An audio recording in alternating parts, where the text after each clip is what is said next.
ഇപ്പോൾ പ്രഖ്യാപിച്ചിരിക്കുന്ന IPS ഉദ്യോഗസ്ഥരുടെ അന്വേഷണ സംഘം യഥാർത്ഥത്തിൽ സിനിമ നേരിടുന്ന പ്രശ്നങ്ങളെല്ലാം, ഞാൻ പറയുന്നത് ഈ കുറ്റകൃത്യങ്ങളുമായി ബന്ധപ്പെട്ടാണ്, അത് പരിഹരിക്കാൻ പര്യാപ്തമാണ്?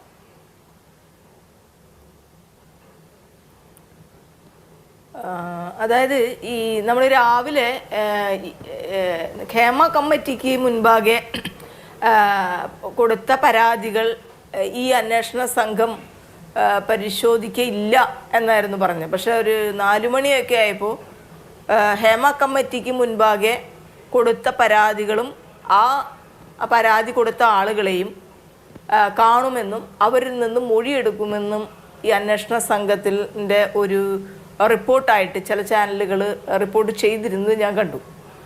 അപ്പോൾ അതിന് ഞാൻ വളരെ പ്രധാനപ്പെട്ട സിനിമാ മേഖലയിലെ ഒരു വ്യക്തിനെ വിളിച്ചപ്പോൾ ഹേമ കമ്മിറ്റി മുൻപാകെ പരാതി കൊടുത്ത ആളുകൾക്ക് ഇപ്പോൾ നോട്ടീസുകൾ കൊടുത്തു തുടങ്ങി എന്ന നിലയിൽ പറയുകയും ഉണ്ടായി.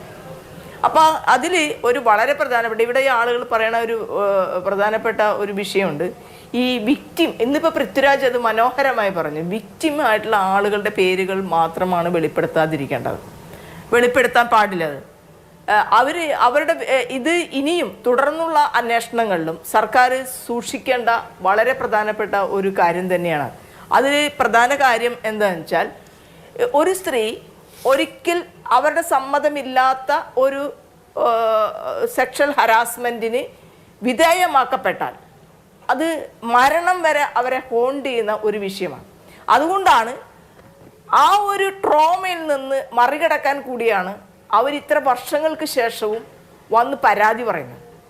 അങ്ങനെ പരാതി പറയുമ്പോഴും ഇവർക്ക് ഇങ്ങനെ, അതായത് ഒരു പുരുഷനുമായിട്ട് ബന്ധപ്പെട്ടുള്ള സെക്ഷൽ പ്രശ്നങ്ങളുമായി ബന്ധപ്പെട്ടുകൊണ്ട് സമൂഹം അവരെ കാണുന്നതും, ഒരു സ്ത്രീ അവരുടെ തെറ്റല്ലാതെ തന്നെ സെക്ഷൽ ഹരാസ്മെന്റിന് വിധേയമായാൽ സമൂഹം സ്ത്രീകളെ കാണുന്നതും തമ്മിൽ ഭയങ്കര ഡിഫറൻസ് ഉണ്ട്. അതുകൊണ്ട് തന്നെയാണ് ഈ വിക്റ്റിമിന്റെ പേര് ഒരു കാരണവശാലും ഐഡന്റിറ്റിയും വെളിപ്പെടുത്തരുതെന്ന് പറഞ്ഞത്. രാഹുൽ പറഞ്ഞ ഒരു കാര്യം, നമ്മൾക്ക് അതിൽ തർക്കത്തിനൊന്നും പോകാനല്ല ഞാൻ പറഞ്ഞത്, ഞാൻ എൻ്റെ ഒരു ക്ലാരിറ്റിക്ക് പറയുകയാണ്. ഇപ്പോൾ ഒരു കമ്മിറ്റിക്ക് മുൻപാകെ നമ്മളൊരു മൊഴി കൊടുത്തു എന്ന് തന്നെ വിചാരിക്കും. അപ്പം അങ്ങനെ വരുന്ന സമയത്തും ഒരു FIR ഇട്ട് അത് അന്വേഷണം നടത്താൻ തീരുമാനിച്ചാൽ ഏത് കേസിലും വീണ്ടും ഈ മൊഴി എടുക്കുക എന്ന് പറഞ്ഞൊരു പ്രൊസീജിയർ ഇപ്പോഴത്തെ BNS പ്രകാരമുണ്ട്, CRPC പ്രകാരമുണ്ട്. അപ്പോൾ ഇവിടെ ഒരു ചില തർക്കങ്ങൾ ഇപ്പോൾ വന്നിട്ടുണ്ട്. കാരണം ഈ ഇൻസിഡൻസ് എല്ലാം ഈ BNS വരുന്നതിന് മുൻപാണ്. അപ്പോൾ ഇത് CRPC പ്രകാരമാണോ, നിലവിൽ പഴയ IPC പ്രകാരമാണോ, ഇപ്പോഴത്തെ BNS പ്രകാരമാണോ ഈ കേസുകൾ, ഭാരതീയ ന്യായ സംഹിത അറിയാലോ, അത് പ്രകാരമാണോ ഈ കേസുകൾ രജിസ്റ്റർ ചെയ്യപ്പെടേണ്ടത് എന്ന ഒരു തർക്കം ഇവിടെ വന്നിട്ടുണ്ട്.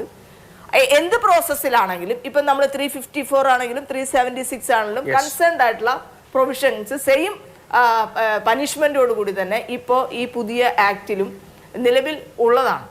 അത് 74 to 76 വരെയാണ് ഈ 354 എന്ന് നമ്മൾ പറയുന്നത് വരുന്നത്. അപ്പോൾ അതുകൊണ്ട് പോലീസിനെ സംബന്ധിച്ച് ഏതൊരു പരാതി, ഇപ്പം ഞാൻ ടെലിവിഷനിലൂടെ പറഞ്ഞാലും, ഞാനൊരു കമ്മിറ്റിയിൽ പറഞ്ഞാലും, ഞാനൊരു വ്യക്തിയോട് പറഞ്ഞാലും, പോലീസ് FIR ഇട്ട് ഇൻവെസ്റ്റിഗേഷൻ നടത്തുമ്പോൾ പോലീസ് മൊഴിയെടുക്കണം. പക്ഷെ അങ്ങനെ മൊഴിയെടുക്കുമ്പോൾ CRPC പ്രകാരം നമ്മളുടെ വനിതാ പോലീസ് ഉദ്യോഗസ്ഥർ ഈ വിക്റ്റിമായിട്ടുള്ള ആള്, അങ്ങനെ മൊഴി പറഞ്ഞ ആള് എവിടെയാണോ അവരുടെ സൗകര്യം അവിടെ പോയി രഹസ്യമായി ആ മൊഴികൾ രേഖപ്പെടുത്തേണ്ടതാണ്. ആ രഹസ്യം പോലീസ് കൃത്യമായി സൂക്ഷിക്കപ്പെടേണ്ടതാണ്. ഇതിനോടുള്ള ആ കമ്മിറ്റ്മെന്റ് വളരെ പ്രധാനമാണ്. അപ്പൊ അത്തരം കാര്യങ്ങൾ, അപ്പൊ രാഹുലിനെ പോലുള്ള ആളുകൾ മനസ്സിലാക്കേണ്ടത്, നമ്മൾക്ക് യഥാർത്ഥത്തിൽ ഈ അന്വേഷണമേ ഉണ്ടാകില്ല എന്ന് പറഞ്ഞിടത്തു നിന്നും ഒരു അന്വേഷണത്തിന് ഒരു സിസ്റ്റം വന്നിരിക്കുന്നു.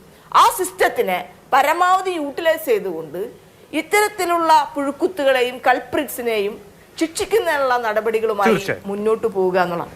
പ്രതിപക്ഷം എന്ന നിലയിൽ രാഹുലിനെ പോലുള്ള ആളുകൾക്ക് തീർച്ചയായും ഭരണത്തിലിരിക്കുന്ന ആളുകളെ വിമർശിക്കാനുള്ള റൈറ്റ് ഉണ്ട്. പക്ഷെ എൻ്റെ ഒരു വിമർശനം കൂടി രാഹുൽ കേൾക്കണം. ഈ 4.5 വർഷം പ്രതിപക്ഷവും ഒന്നും ഈ കാര്യത്തെക്കുറിച്ച് സംസാരിച്ചിട്ടില്ല, ആരും സംസാരിച്ചിട്ടില്ല.